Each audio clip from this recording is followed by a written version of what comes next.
All right, thank you guys for being here. Obviously, reflecting on Saturday's game at UAB, obviously great to get a 24-point win versus a conference opponent on the road. They're all hard. You watch college football, and I say it week in and week out, it's hard to win games. But pleased with it. Obviously, some good and some bad and some ugly. We know the first half wasn't what we wanted to be, and it didn't look like Memphis football, especially from a defensive standpoint.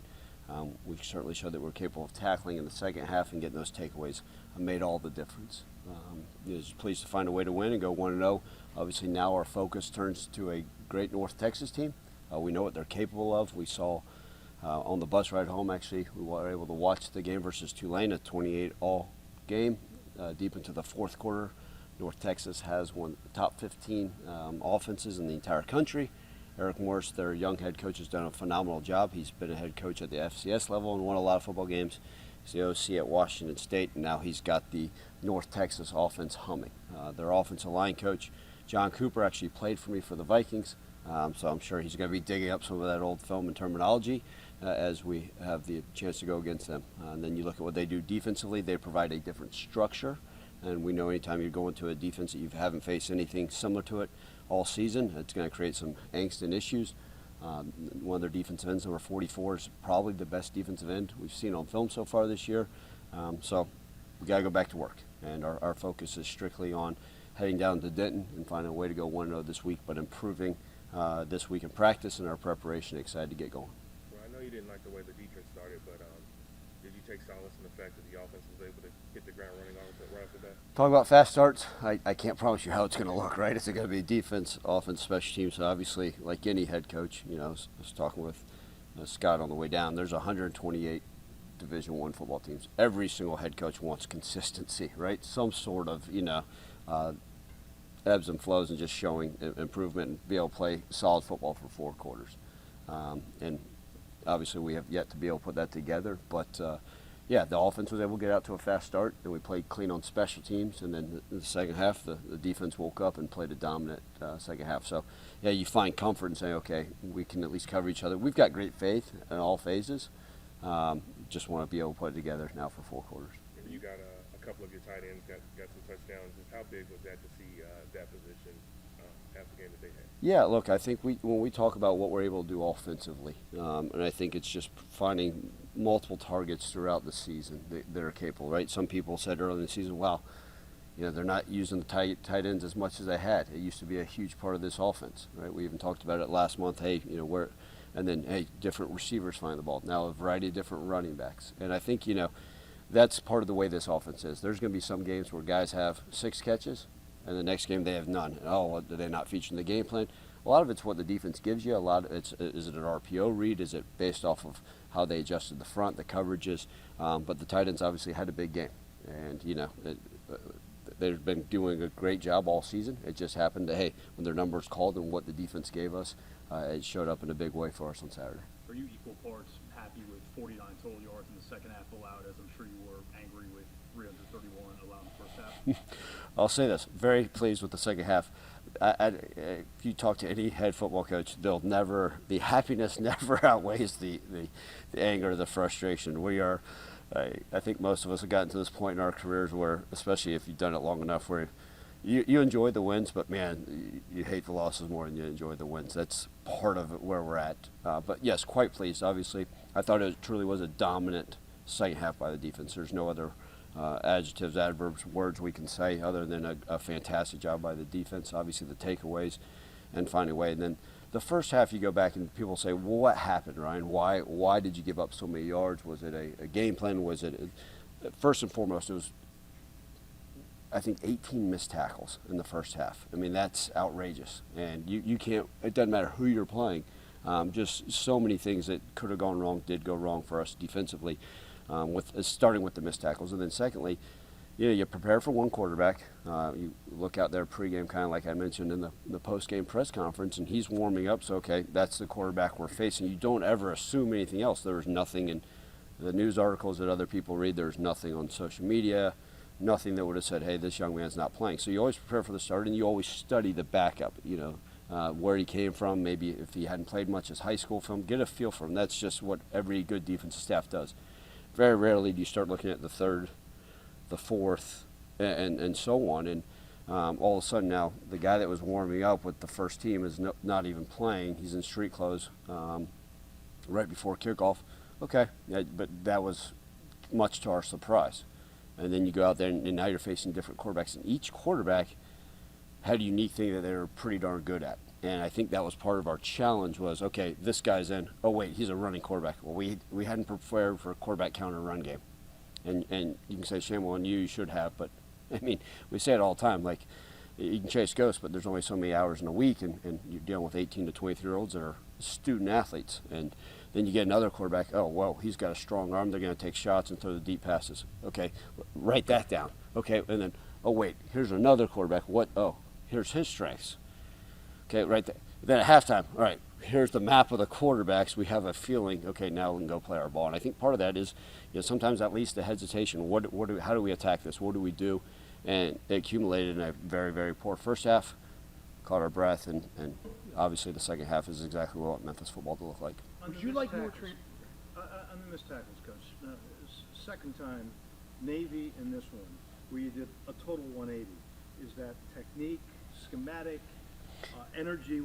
How does that change like that? Yeah, well, I don't think it's the energy. I thought the guys had a pretty darn good, they were hooting and hollering before the game. If the energy is ever bad, that's on me. I thought they had the right focus, the right energy. I think part of it was, wait a second, who's that back there? And then instead of at 5 yards trigger and go make the play, it's you trigger at 3 yards and then you're at a bad angle. Or, part of it was technique, just not doing what we're capable of. We practice tackling probably just as much as anybody in college football. We'll continue to work on it. Tomorrow's practice, it will be the main one that we do it. And, so I think it's a combination of all those things, right? Maybe the hesitancy, you pull the trigger, maybe seeing a different block. It's kind of like Navy, right? You guys, man, they spread it all of a sudden. They had the wings spreading out to wide receivers and then coming in and cracking. Let's be real, we hadn't had a chance to practice that. So if I'm all of a sudden a DB and I feel somebody coming to crack me, but I'm supposed to go tackle that guy, and you hadn't worked on it, it's hard. And so there's just different things. It's accumulation of a bunch of stuff. And we've got to be better, and the guys understood, and they were able to go out in the second half and get it done. Ryan, getting back to injuries, would you like more transparency in college football? How would you tackle it if you could about reports and things of that nature going into games? Yeah, I don't know the HIPAA rules. I don't know all that stuff, right? When you're dealing with these guys in the NFL, it's different, right? You come out and you say, okay, here's right. They got probable, questionable, doubtful, out, right? And then it's proposed. Plus, there's media's out at every NFL practice, I believe. I don't know the rules anymore for the NFL and how that works, but it is certainly more out in the open. I've been told, and I'm not going down this rabbit hole, a lot has to do with gambling and fantasy football. I'm certainly not touching that topic by any stretch of the imagination, but I think part of that is in college football, I always think it's good to be real with you and straightforward. And for you guys that come out here on a day-to-day, that this is y'all's careers as well, if I can be open about something and it's not going to be a major difference on Saturday, I'm going to be open. And if a guy is lost for the season, I know he is, and it's not a violation to talk about what the injury is, sure. Now, we have had guys that we've lost for seasons for mental health, and I don't sit there and it's not to hide anything, but simply to protect our players and our program. But if it's not going to be hugely advantageous and a guy we know for a fact is going to be out, I'm going to share that with you. You guys work too darn hard, and I appreciate our local media. I appreciate all media for the jobs you guys do. So if I can be very open with you guys and our fans about what's occurring in our program, I always am. That's a whole different can of worms if we start doing injury reports and all that stuff. But if I can always share information, I think that's important for you guys to do your jobs. I'm all for, and I greatly support what y'all do for a living. And as long as it doesn't put one of our players in harm's way by divulging what the issue may be. Ryan, speaking exactly of that, Greg, Jonah, do you have updates on? Yeah, so Greg is day-to-day. We actually hoping he can go. If you guys saw, he was out there pregame warm-up, wasn't able to get through it. So, we'll see what he can do tomorrow, and that's a true one. And then Jonah, we'll find out more literally this afternoon. So it's not trying to hide information, but we'll find out, obviously. Got hurt, lower body injury during the game, and we have not gotten the results back yet and see what his timetable is. And then on the kickers, Tanner obviously kicked, made that field goal again. Is he going to be the kicker moving forward? Or Tanner's done a great, steel, wood, whatever this is, plastic, acrylic, whatever I'm just knocking on. Tanner did a fantastic job on the field goal and the extra point, so quite pleased with that. Hopefully he can continue that path. And I'll be the first to say the kickoffs weren't good enough. And so if Tristan's ready and healthy enough to do the kickoffs, we'll probably allow him to do that duty, and then maybe Tanner stays. But again, it's as the week goes on. Not trying to sound funny, kickers are a little bit different, so we'll see how their bodies move and shake. As I mentioned prior, Seth Morgan's out for the year. But pleased with what Tanner's been able to do.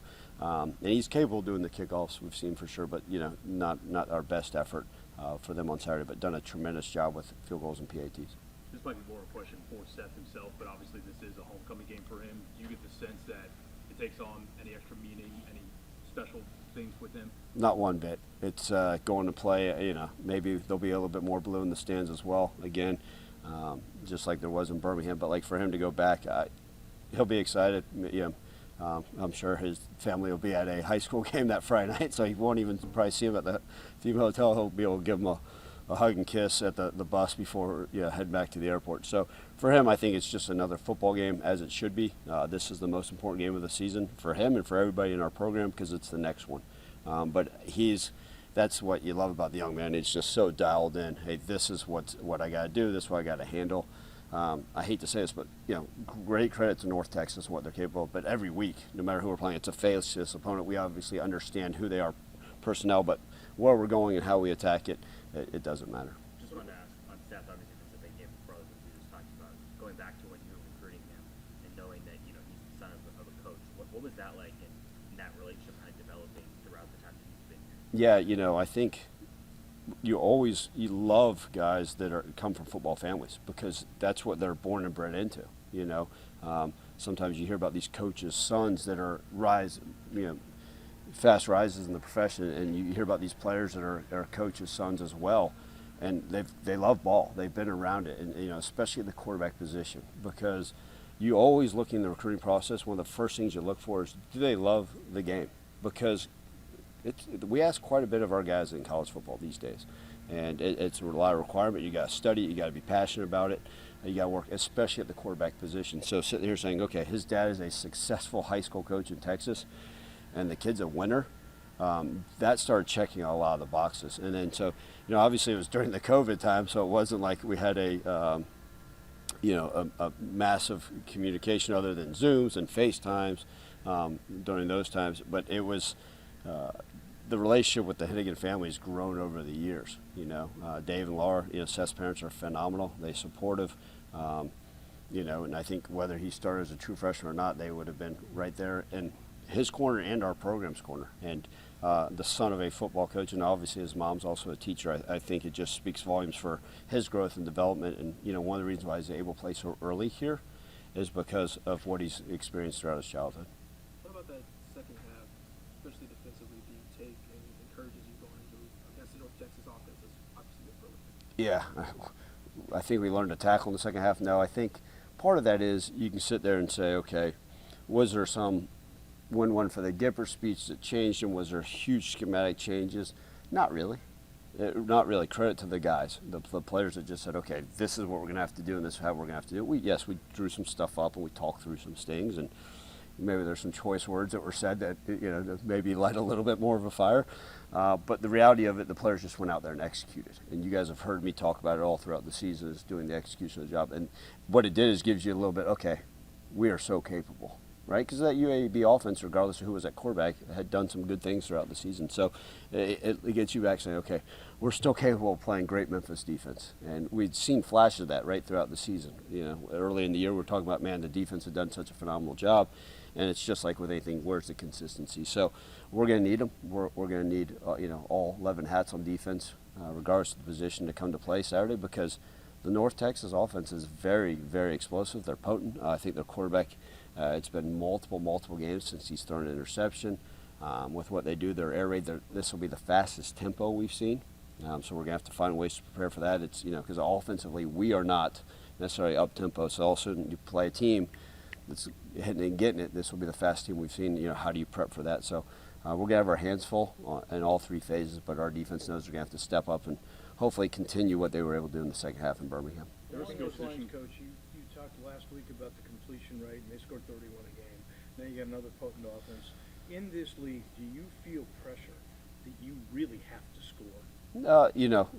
Every head coach wants to score points. Every coach talks about, hey, that's part of it. And I've said it all along, we'll take wins however they come. So now we talked, and there was a time on the headset where, with Barnes saying, okay, hey, if we can't get this solved in the second half, be more aggressive. And that goes into the mindset, right? And we did go for it on some of those fourth downs, saying, okay, if we can get this, maybe it keeps their offense off the field. And we've had that decision. It goes back, we played Central Florida, I think, 2020, right? Their offense was averaging like 45 points a game, and it was the opening drive. And I bring this story back because I think this kind of talks about, the thought process of what we are. The potent offense hadn't beaten them. The 4th and 1 on our own 20. We go for it. Call me a dummy, call me a genius, whatever, we get it. And we're able to score on that drive and win the game by 1 point. I'm not saying that going for it made the difference, but then the next week we play South Florida, who was really struggling on offense that season.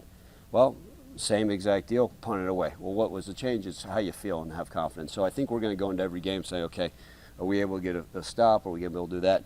Obviously they went for 2 because they knew what we're capable of doing on offense. I think, you talk to them, that was our way of trying to gain the advantage. Okay, they already got the lead. Even if we score and kick the extra point, they still got the lead. So in their mind, they look up, they're winning the football game. And so those are always interesting ways to think about it and look at it. For us, we're going to have to score a lot of points to beat any team. As Sam Pittman, I guess, said yesterday, if we shut out every team and hold them to 0 points, we're going to win a lot of football games. And that would be nice as well. But I think this conference, you're seeing some of these explosive offenses, but I do like we can hang our hat on playing good defense as well. There are skill position guys that seem to define an offense. How much different does it look with Blake back on Saturday compared to, I guess, the second half against Tulane when he's not out there? Yeah, I think, we were able to, you talk about the drive in the fourth quarter even, right, where it was a 6.5 minute drive. You look at the time of possession, the second half, obviously the turnovers by our defense make all the difference in the world. That can change the time of possession like that. But you'll be able to keep handing him the ball off. Obviously, even when Sutton was in there, did a phenomenal job. And we talk about the use of the tight ends in this past game. So, maybe the receiver stats weren't as where they wanted to, right? We would have loved to have gotten Sutton a few more touches, but when Blake was playing at a high level, you got to continue to feed the hot hand. And obviously, he's continued to do things very, very well. I also got on his tail. I think from the 3-yard line in, he's had 3 fumbles, and I said, we're going to need you to run out of bounds at the 4-yard line, or we're going to hand the ball to somebody else. But obviously, Blake's doing a phenomenal job so far this year as well. How are you evaluating the run game? I think this was the 4th time you guys had a 100-yard rusher in a game. How are you liking the way you guys are running? Week to week, right? I mean, it's like last week. I think the questions at the press conference like, "Well, how are you going to get the run game going?" And now this week, hey, great job. I didn't wake up and have these new schemes or anything of that nature. But that is truly, guys, and I say this with a smile on my face, that's college football, right? There's going to be weeks. Someone mentioned the Washington game, right? I didn't watch it, but Washington had very little on offense this past game versus Arizona State that's struggling this year. For us, there's going to be games where we're going to be able to run the ball effectively, and there's going to be games where you're going to say, man, that was tough sledding, and then that's where sometimes you see some of these other things open up. Please, but again, consistency, right? And if you have your fine balance, let's rush for 150, let's throw for 250 and be happy, or whatever the stats say they should be, as long as it leads to production. I think when we look at it, you always want to be explosive in certain areas. You're never going to hand the ball off, unless you got Darrell Henderson like we did, and we were running 9 yards a carry with him. I think are we able to do it efficiently, effectively, right? Are we able to avoid some of the negative runs? And I think when we look at that, when we hand the ball off and getting tackled for a 1-yard loss, those are things we're going to have to find ways to avoid. If we can do that in a game, whether we hand the ball off 10 times or 50 times and avoid some of those negative runs, find a few explosives, we're going to be pleased. I don't know if you saw the stat that you guys offensively have had 20 more points in 21 straight games, the longest streak in the country. Can you say that again? I think this is right. Okay. Well, we can ask Scott Barnes. Scott Barnes said that they were talking about a college game day. Okay. I believe He's got time to watch college game day. The rest of us get ready for a game. That's what it said. 21 straight games with 20 or more points scored, which is the longest active streak in the country. Are you going to write an article about that? That's pretty positive. Is that interesting? Is that are you guys going to put articles on that? I already wrote an article. Oh, good. Thank you. I wanted to get I'm going to read all your stuff in the off season and just tell you how wonderful you are. I appreciate you showing. Someone's gonna have to print it off for me because I can't afford the subscription. Yes, someone did share that with me, and I that is great. I mean that is what you talk about with consistency, you know. And yeah, we all want to score 50 points a game. We want to do it, but like if you're able to do that through the course of a 2-year period, that shows okay, you're doing some of the right things. And sometimes it comes in wins, sometimes it comes in losses, sometimes it's much more points than that. But that shows consistency. It shows we're able to get the ball to different players, even when guys are out. But that stat, the most important stat's always going to be wins. That is something that you should be proud of. And you know when you do get things like that, that's a great accomplishment. But as long as they show up and wins, that's all we care about. You played these guys last year. Where have they taken a lead from them? I mean, they were even explosive on offense last year. In fact, the stat you guys just shared, I believe that they are the number 2. They're right behind us in that stat. So they've had a high-powered offense over the years, and that's one of those things. Now it's called more. I mean, even though they're air raid, they're higher tempo than they were last year. They weren't as much tempo as they are this year. And I think they're still going to run the ball effectively. They got a handful of running backs they like. And they're still going to take their shots downfield. So I think that's just one of those things. It was always nice to play them here. Now we're going to have to go down there.